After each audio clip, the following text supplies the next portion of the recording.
Welcome to Easy Learning. Exercise number 209.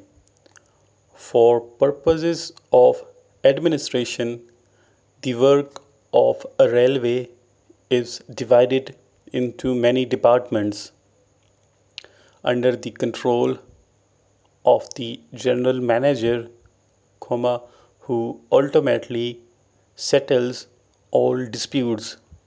Full stop.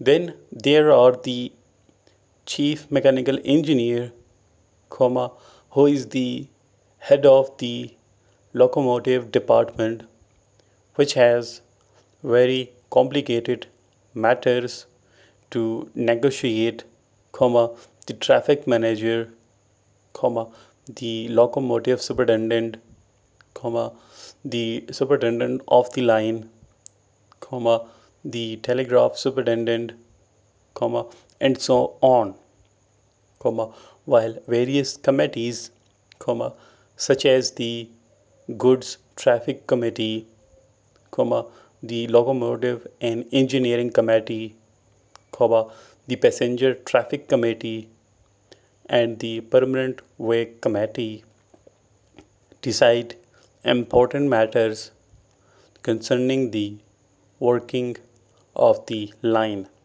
Full stop. The settlement of claims made by clients of the railways is a very difficult problem, and often leads to actions in the law courts. Full stop.